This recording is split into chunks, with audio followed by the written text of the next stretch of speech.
Great. So it's 3:15 on the dot as we have participants roll in. I wanted to say good afternoon to everybody. Thank you so much for being here with us this afternoon, and welcome to this session titled Empowering Educators, Understanding Artificial Intelligence in the Classroom. I'm Dr. Kelsey Hoteling. I'm the Director of Research Experiences at American Public University System, and I'll be the chair for this session. If you have questions for our presenter, Dr. Obendorf, today, please be sure to use the Q&A section of the Zoom room. We'll address any questions, time permitting, at the end of this session. It is my honor now to introduce Dr. Whitney Obendorf. Dr. Obendorf, the floor is now yours.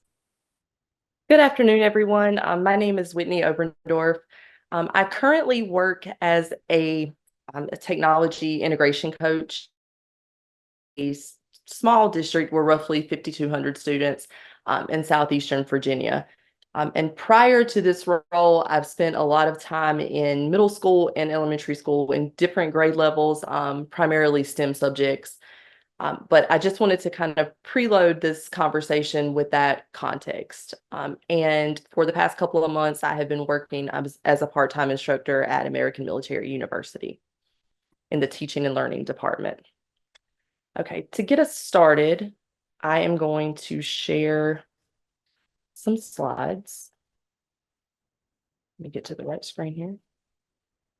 And one of our slides here, we will be accessing a different website. So if you have a phone handy, it will allow you, there will be a QR code. I will also post a link in the chat for that. I will say that it is a free version of the site, so it does cap us at 50 participants. I will display it on the screen, though, in the event that we're capped out for that.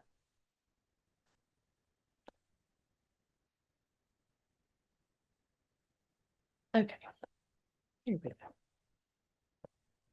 All right, so the outline for our presentation today is that first, we're going to discuss AI in education and what is being noticed as trends in K-12 class.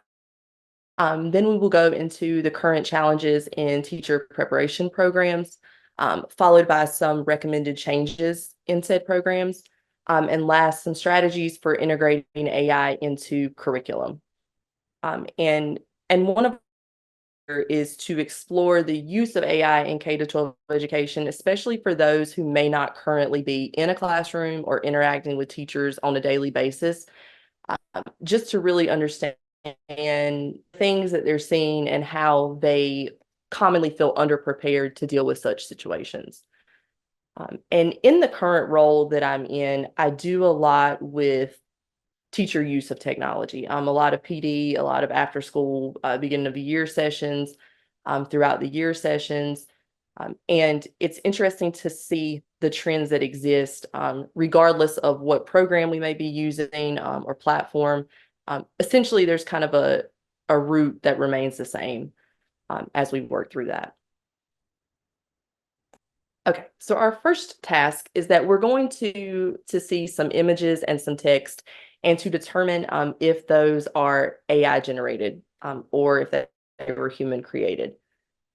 So I'm going to post the link. There's a QR code here on the screen. I'm going to minimize this and I will post the link in the chat to this. Okay.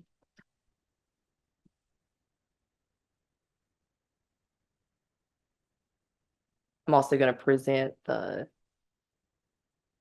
this on the screen. Once I get back to all my stuff here. Okay, here we go. This way, if you're currently on a PC, you can click and make it there.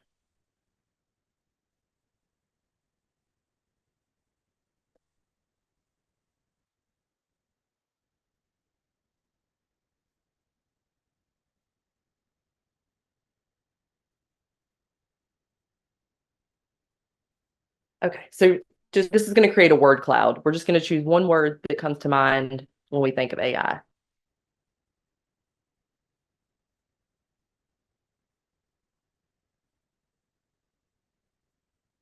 We have promising, curious, cloud, illiteracy, cheating, innovative. Opposite ends here, which is very interesting to see. Authentic assessment, efficient, cool.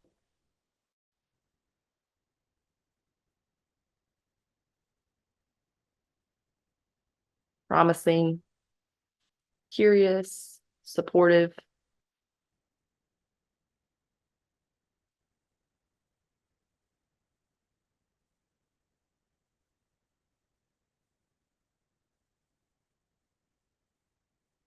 Artificial. It's a good word to use.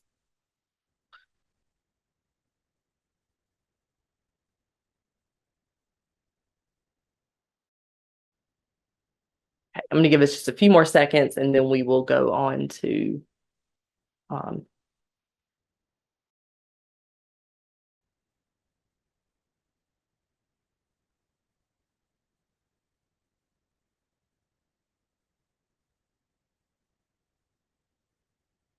intimidation use for AI. And cheating would probably be the top of the list as well for my interactions with teachers. Transformative. I like that word. Okay.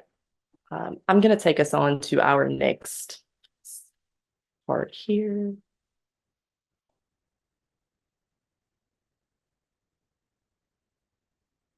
Okay. And some people, this will allow you to work ahead. So some folks may have already gone in. So just to determine if the image is AI generated or not.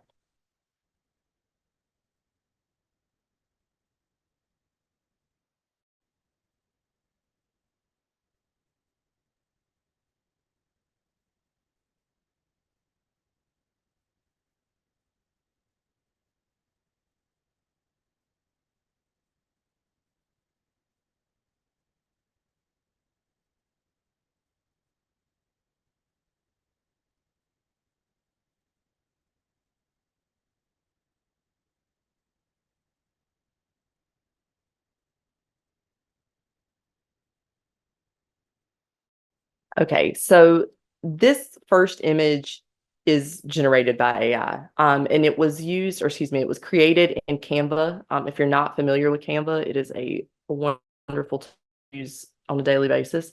But it does have a magic feature where it can create images. You type in what it is that you are seeking, and it will generate an image for you. This particular one, I ask it to generate an image of a family walking on a beach. And that was all that I gave it. It also has where, you can change it to a cartoon image. I'm also a webmaster for our middle school here, so I use it a lot in creating graphics for like athletics, especially. And our mascot is an eagle. So I have an eagle, throwing a baseball, things of that nature. Okay, let's go to the second one.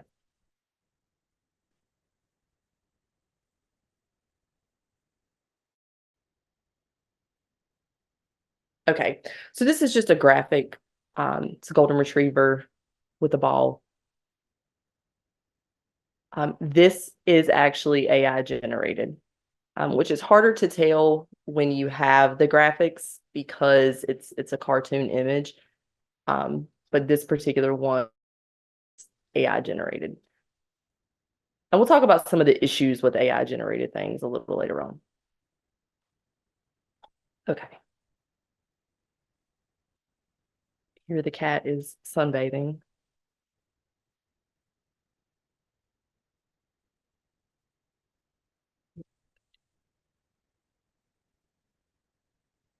Okay, this image is also AI generated. I feel like this is one of the more realistic images. And also I should note that when you use this tool, when you ask it to generate an image, it does provide you multiple images to choose from, some of which are more realistic than others. And if you don't like any of the things that you and it will generate 4 new completely different images. Okay. I have a golden retriever, hence the reason that you'll see more than one here. This is AI generated. I think one thing that gives this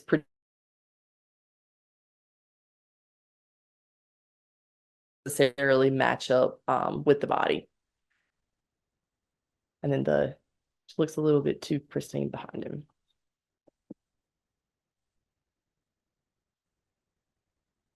Okay.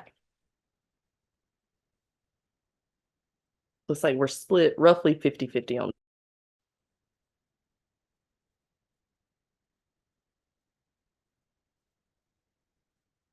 This image is AI generated. Also through Canva.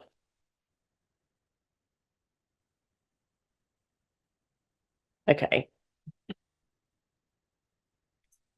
This image is not AI generated. This is an actual image. One thing you will find a lot, you can tell in the quality of the photo that it looks more like a historical photograph. Also, a lot of the images that are AI generated that also include text, the text is often distorted or it's not legible in any way. A lot of it essentially is nonsense words that are written. It wouldn't actually say votes for women. It would be something that we couldn't understand what it was trying to display.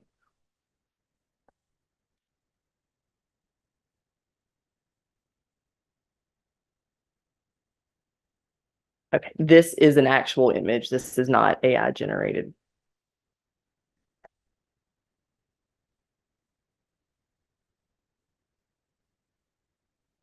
This one, however, is an AI generated image.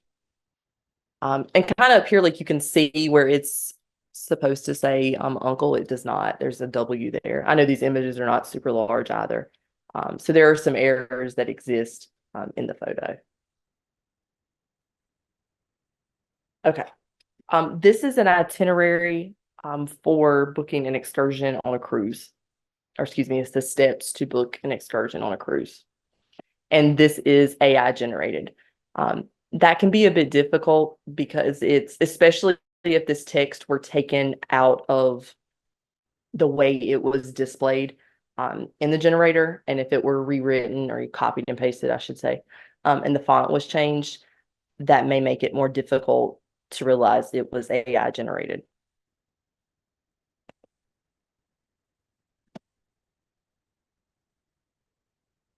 And this last piece of text, this is probably the most likely thing that we see in K-12 classrooms. Are students providing a prompt to a generator or a chat bot, or asking a question, and then they're getting an answer and using that as their response. The question here was to develop a favorite memory from this past summer. Kind of a lot of things that teachers would do as a break the ice, get to know you type thing once school starts back. This was AI generated also. And one thing from my standpoint that you can tell it's AI generated is that it's very generic. It does include some of the things they do around the campfire. For a lot of my students that I've had in the past, this last sentence would have made it a bit odd for my students to submit. Okay. All right. I'm going to go back to our presentation and we'll pick back up where we left off here. All right. So I like to do that just to kind of, get our minds moving about what may actually be AI generated, and some of it can be very deceptive. Okay, so AI's role in K-12 education and the ways that it is intended to be used, and some of the reasons that we should advocate for the use of AI in K-12 education is that it provides personalized learning, adaptive assessments, and educational analysis of data. And this is beneficial from both a student standpoint and a teacher standpoint. It's also considered a vital technological literacy for the 21st century, as one of our primary roles is to prepare students to go out into the workforce and to be globally competitive and productive citizens. Um, AI is not going anywhere. It's embedded in our daily lives. It is a part of what we do. For those who are job searching, we have, AI is embedded in resume searching. It is, you can go onto a website now and it'll ask you, there's a chat bot that's asking you what type of job you're looking for. So we need to be able to access it and utilize it in the way it's intended to be used. And it also serves as a resource for pre-service and veteran educators. I have heard across my almost 20 years in public education so many times, work smarter, not harder. This is the epitome of that, working smarter and not harder. It will require some legwork, but that's the basis of it. All right. Some of the trends that are noticed commonly in 12 classrooms are definitely the use of chatbots. There are positive and negative outcomes with the use of chatbots. And this includes, for example, Chat GPT would be one of these, probably the primary one that a lot of folks go to. The issue with the chatbot, and one thing we have to be aware of, is that it does not always provide accurate information. There is also some bias that a lot of that depends on where the chatbot is pulling its information from, who its creators are. Chatbots also pull information from social media. So there also has to be some fact checking that goes along with the use of such chatbots. Another huge trend that has been going on for quite a while before AI really burst onto the buzzwords of education, gamification. So using programs, these are just some of the popular ones in our district and districts I've been a part of. Kahoot, Gimkit, quizzes, all the things that make learning gamified for students. AI also provides personalized learning pathways, computer learning. Some examples of this would be Renaissance, STAR testing. In Virginia, we have Centers of Learning Assessments. Those are computer adaptive.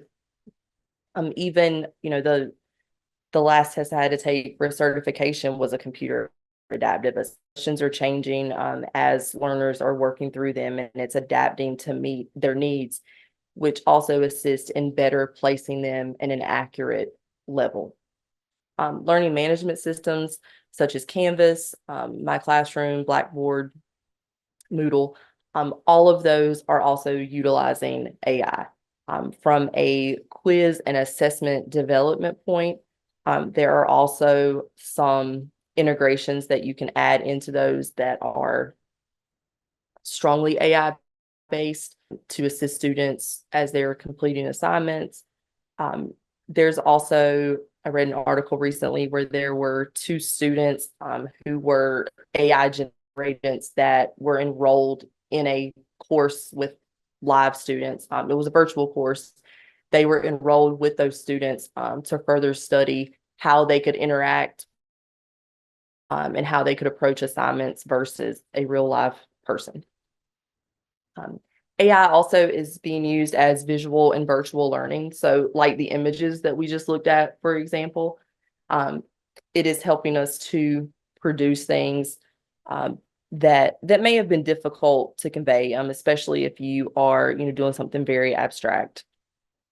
Intelligent tutors, like Paper, for example, is one of the sites that comes to mind here, where students can go ask questions and they're receiving feedback in real time.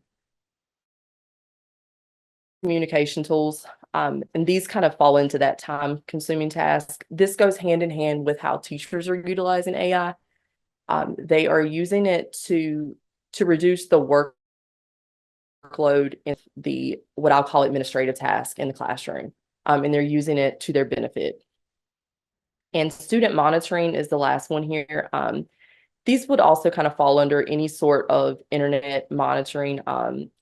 the one mentioned here, Securely Aware, it tracks what students are looking at, and it red flags if there's a concern that they may be in duress, or if there is, an emotional crisis of some sort going on. It notifies school districts so that they can take the appropriate next steps forward to allow those students to receive the help that they need, that they may not come out and ask for. And we actually had a situation of this in my district recently, where a student was looking up some things online that they needed some mental health assistance, and they were able to receive that because not this particular product, a different product, notified us of that. The challenges that exist in teacher preparation programs in regard to AI is that there is a lack of AI integration that is occurring in these programs. Therefore, teachers are unprepared to leverage those AI tools for teaching and learning. There are major time and resource constraints that exist. One of the biggest pieces that teachers note across the board is that there are some teachers who are just reluctant to use it. They don't believe in it. There's all those general roadblocks that you come into contact with when you're introducing anything new, especially if you have a veteran teacher, or even not even a veteran teacher, someone who's not familiar with it and they haven't used it in their own context. But there's a huge piece of teachers feeling like they don't have time. They don't have the time to integrate something new because it requires them to sit down and learn something new. And it's something extra. It's one more thing to add to a lot of individuals who already feel like their workload is too much as is. So allowing teachers to utilize these, and pre-service teachers to utilize these tools, is one of the primary ways to have teachers already they're already familiar with that. They already know how to use it, which leads us into a skill gap. And there's insufficient training in such technologies and applications, which leads to low self-efficacy and misconceptions. There are a lot of people who feel like, AI is ruining the world, sometimes without really realizing how long we've been using AI, without even recognizing that's what it was. The same people who don't want to use it in their classroom, or who are very reluctant to use it, go ask Alexa the weather. So they're still using AI in a different capacity. And there's also a huge resistance to change. And preferences often hinder the adoption of AI in a classroom. Teachers are more reluctant to, essentially, we fear what we don't know. They don't want to use things that they're not familiar with. In some cases, that's just a matter of, I like what I have, I don't want change. Sometimes that goes back to those misconceptions and that low self-efficacy and confidence to utilize a tool properly. It's easier to just not use it. And I'm going to kind of use that as a point regarding change.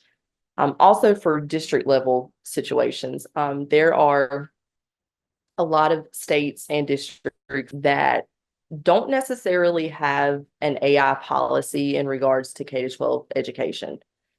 They may make a very blanket statement, but there is nothing officially written to provide documentation as to what constitutes proper AI use and what does not. So I think that also has to be taken into consideration.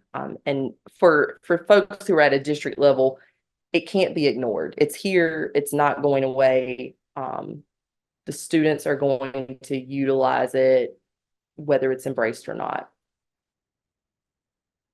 Okay. Necessary changes to educational and teacher preparation programs.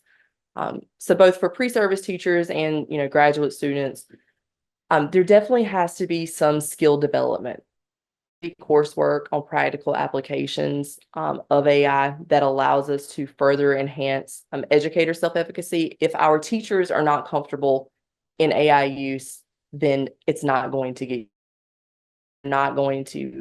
be able to teach our students about it. It's the age old that practice makes perfect. And one way that this has been integrated, there was a graduate school in New York that has a simulator. It was developed, by the instructors who were prior teachers, and they have created students in this environment, but the students they have created were all based off of previous students that they had. So their attitudes, their demeanor, their responses were crafted from real life experiences that those individuals had.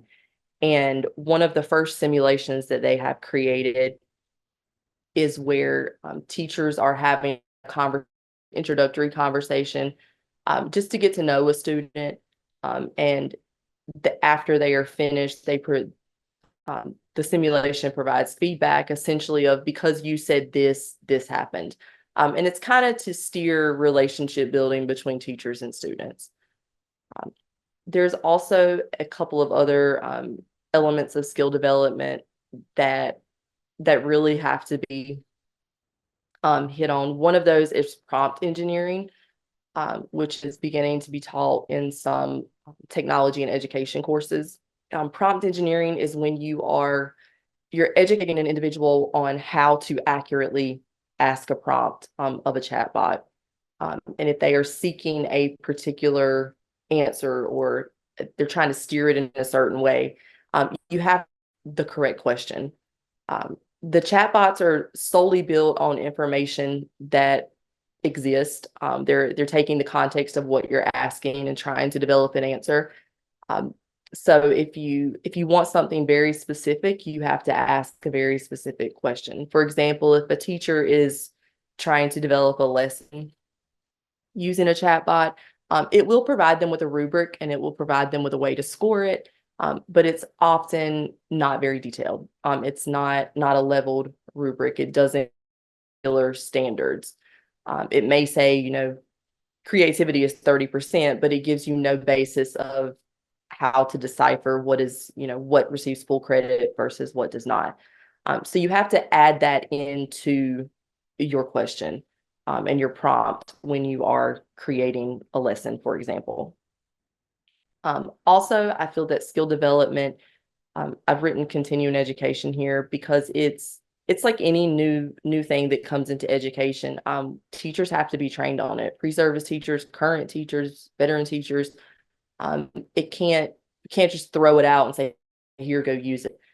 Everyone needs to be trained on how to adequately use such a product, and to be able to really integrate it as it's intended to be, which leads me into my next point here.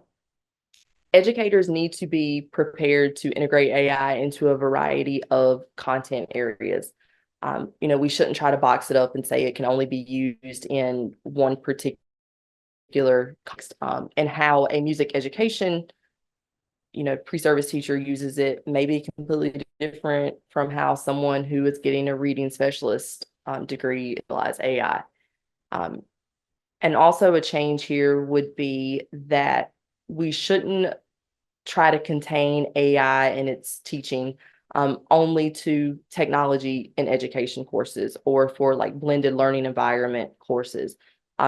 It has a place across the board in all courses, and it should be integrated into all of those.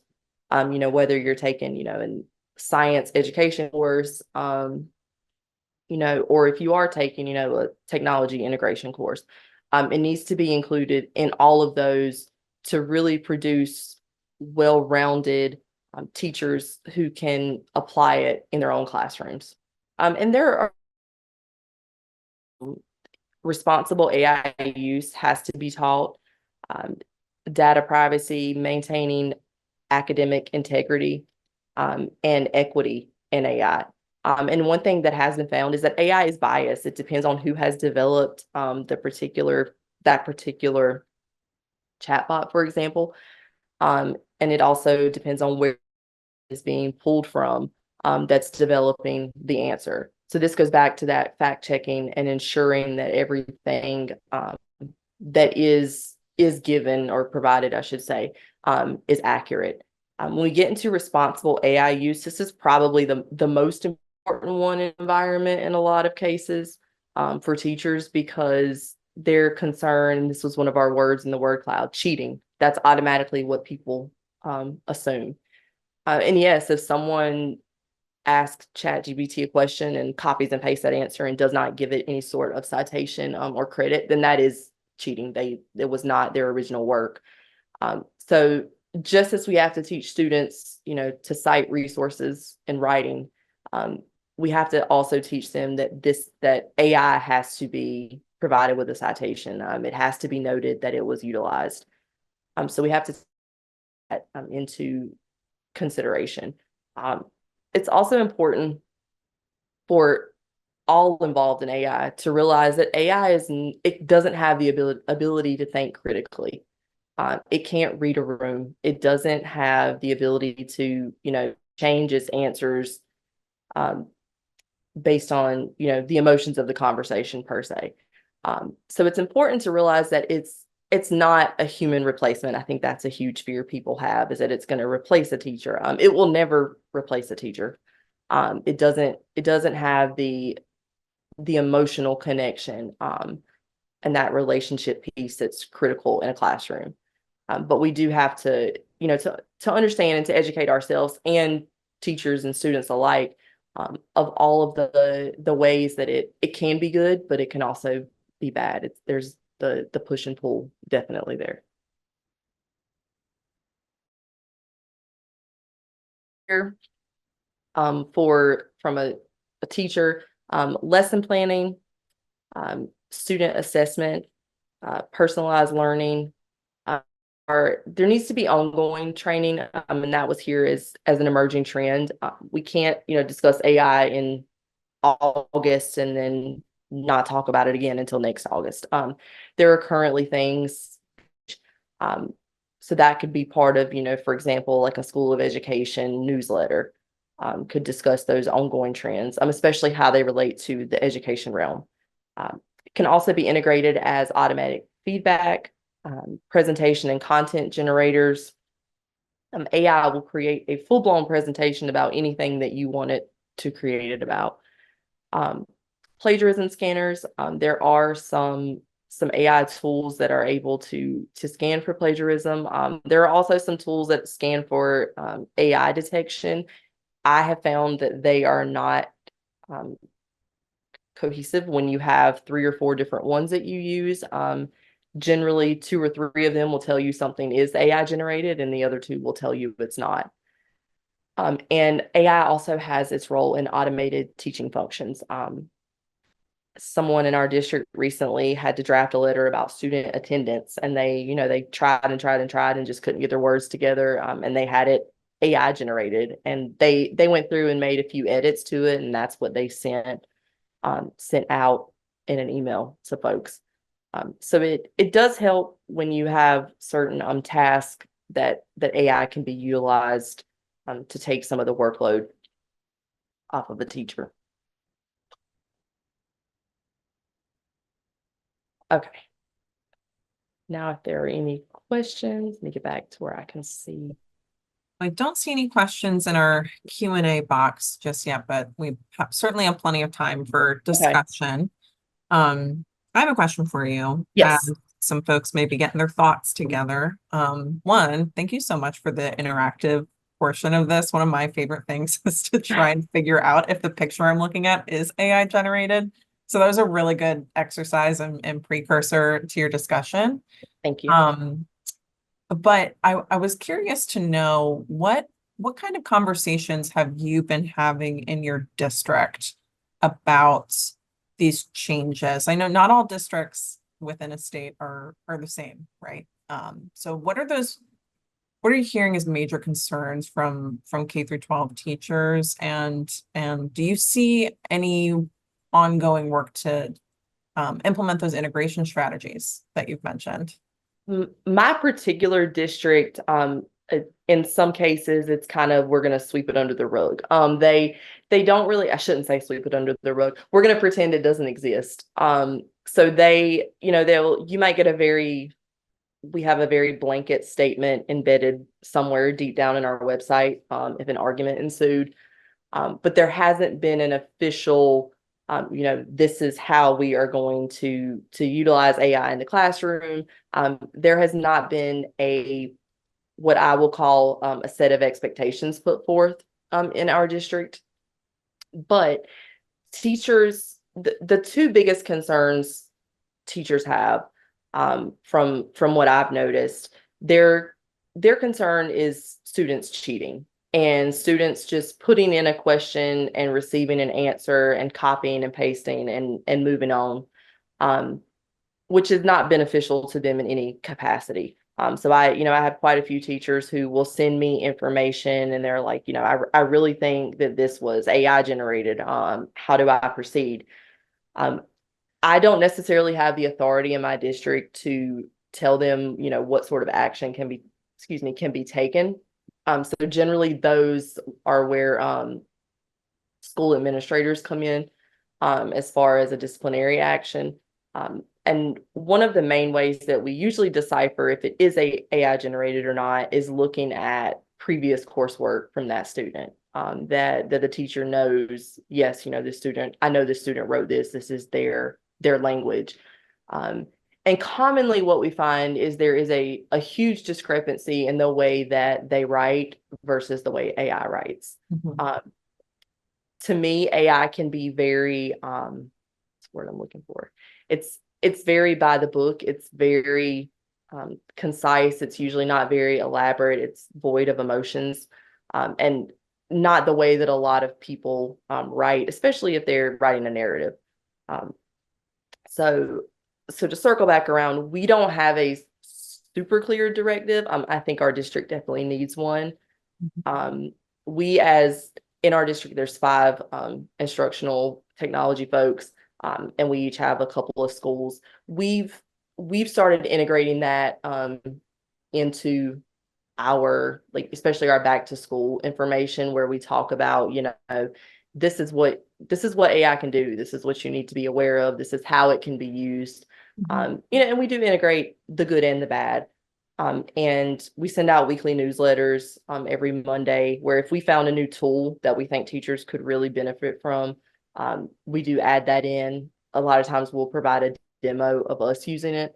Nice. Just to help them see, this is really how it can be used, instead of just giving a very generic statement. Thank you. I did get a request if you can move your slides back to the QR code again. Somebody wants to go through the prompts as well. Thank you. And a couple more questions came up. Okay. So the first one is from Robert. Are there recommendations for engineering assignments so that AI can be used, but still require students to use their own thought processes? Let's see. Okay, and is that under the Q&A? Here we go. Yes, it is. I would say, as far as a way, so recommendations for engineering assignments, AI can be used, but still requires students. What I found is that AI, if a student is stuck on something, so if we're talking about, we're talking more like an engineering design assignment here, I would presume. Like designing an assignment. Okay. Right. Okay. If a teacher or a student has a particular topic, what I found from personal use is I'll put in a topic and kind of just see what it says. And a lot of times I find that there's something that it lists there that sparks an idea, or I piggyback off of, and I'm like, okay, this was a good way, to provide me with a foundation to build upon. So I think that giving it keywords helps to expand on the knowledge that a student already has. So that it's not, the copying and pasting and using it verbatim, what is provided. But I think it's important too, for if you go through that prompt, when we talk about like prompt engineering, and helping students to realize, like, this is how you can ask a question and get some viable feedback without taking it completely as this is what you should do. I hope that makes sense. Yeah, so and prompting students, encouraging them Yes. to use it to brainstorm. It's brainstorming. And I would say even modeling for students how to, if you were to say, how can we do X, Y, and Z, or, choosing something that everyone, even if you use something that was completely out of context of the class, but it was a real life problem, and, just to kind of get some ideas and, you know, grease the gears, sort of. Yeah, nothing wrong with ideating. Not With at all. AI. It's in its current iteration, a really good place to start. It's to ideate. And I will say too, that just reminded me of this. One of the like, especially when you're teaching folks about AI and you talk about bias. Mhm. I ask a question of Chat GPT of describing a woman to a female student and describing a woman to a male student. And Interesting. it was two very interesting responses. The answer to, and this is kind of how we get into that bias and how, things can be misconstrued. One focused, the response to females focused very much on physical appearance, and the response to male students focused a lot more essentially on the idea that, men and women are equal. So it was very interesting to see how the change of that one word in the question completely changed the response Yeah, that was provided. have to No, mess with that was off that. topic, but I thought it was interesting That's to really interesting. share. I know we're getting close to time here, but there's a really good question in the general chat I wanted to get to, which is how would you recommend K through 12 change the curricular approach to preparing a post-AI workplace? I think one huge approach is that it has to be integrated into curriculum.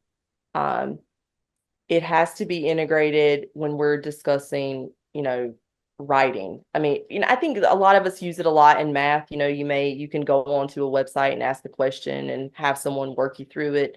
I feel like in the language arts world is where it gets a lot more sticky as far as what's actually someone's words versus someone else's or chatbots.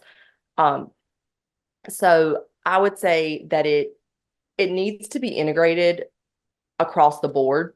But the biggest thing is that there has to be protected time for teachers to understand how to integrate it, um, and how to utilize it in their own classrooms. The teachers are not going to go back and use it if they don't know how to use it, or if they don't see the value in it. And I think even bringing some people in who are in the workforce now, outside of education, to say, hey, this is how we use AI. So especially when we get into high school courses, I think curriculum could definitely integrate methods and how AI is really used in the real world. Mhm. And we can't keep teaching kids that the jobs today are the same way they were 10 years ago. Even they're different. It has to be an evolution. It has to be a continual process. And I think that's probably one of the most important pieces, is to continually revisit.